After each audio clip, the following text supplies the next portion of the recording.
Hi. So this week I just finished reading Hard-Boiled Wonderland and The End of the World by Haruki Murakami. And just a couple of quick thoughts. First of all, I thought that the narrative structure within the book was absolutely mind-blowing. Initially, I was completely perplexed and confused as to what the hell was happening because there was two different kind of narrative plot lines going on simultaneously. But that kind of gives you a glimpse into this whole genre of magical realism. But the coolest thing about the book, without spoiling away too much, is that even though there are two different plot lines, you get these little snippets of like quotes or lines by Murakami that you can see relationships starting to form between these two kind of initially disparate worlds. And that gives you a lot of motivation to keep reading the book, first of all, to finally complete the puzzle of how these two worlds intermingle. But it also gives you more insight into the greater themes that the book kind of goes through. The book really investigates, the single life, how like people without attachment. It addresses themes of love, jobs, mundane society. And yeah, in one side of like to briefly go about in one side of the world, you have this like our normal kind of world where people are working very hard, working under this kind of rigid kind of system in this kind of dystopic kind of society in which the state has absolute control. On the other side is supposed to be like this perfect wonderland inside of one's own, this the main person's consciousness, and inside that place it would be like completely perfect. There's no suffering, people don't know pain, people don't know anything that could hurt them. At the same time, they don't know love. So while Murakami initially kind of contrasts these two worlds, one is perfect and one is not, both of them end up being dystopic in their own ways. So first of all, in this first world in which we find ourselves in, the main character is a calcutech, or he's like a person who does a job for the government, the central government. And the central government in this society controls everything. And through that, Murakami shows that, as on par with history, it's very dystopic because the government has too much control, and then etc. It builds up upon that, and it infringes upon the individual rights and freedoms of the person, and people end up doing very meaningless work, and they still have to do it, etc., etc. But in the other side, you have the so-called Wonderland, in which people forget their suffering.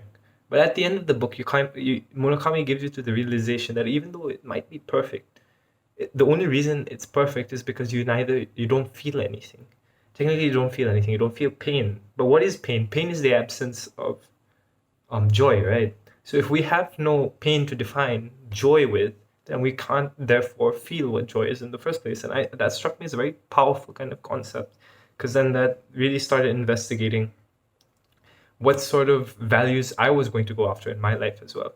Like I always wanted it's taking a step further, but you can really apply this book to your own life, because then you can look at it in terms of your future. What do you want for your future? Do you want a future kind of full of joy and kind of less kind of hurdles and an easy path moving forward?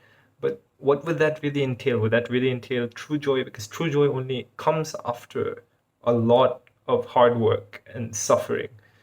So that's kind of making me reflect on the things that I should be doing in the future. But more than that, this book has also helped me investigate the themes about love.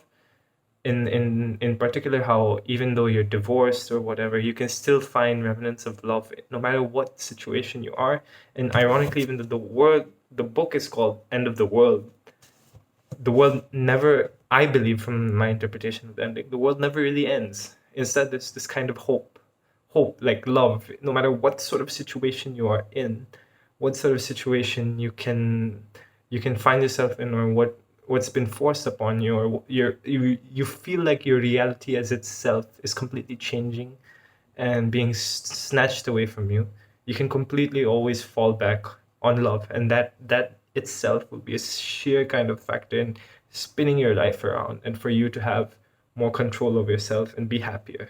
And I think that's a very powerful sentiment to end on, because Murakami, even though he goes through numerous sort of existential questions and topics within this book, he kind of turns it all on love. Yeah, and I would definitely recommend this book. It's very, very interesting because of how unique the plot structure is. And I think it really gives you a lot to think about. Murakami also offers some very cool sci-fi kind of explanations for how these two kind of worlds interact and on the nature of immortality and how immortality doesn't have to be an extension of life, but the pause of one single event and further subdivisions across eternity. So it's really abstract concepts. I know it's probably scientifically inaccurate, but it sounds really, really interesting. And I think if you're interested in that, the questions about time, what is immortality, what is happiness, what is love, and all of these questions, even though this is a work of fiction, right? Even though it talks about magical realism and it talks about shadows being alive or whatever, I think treat them as symbols and you'll find great insights on these very topics. Yeah, I definitely would recommend this and you'll enjoy it. Yeah, thank you.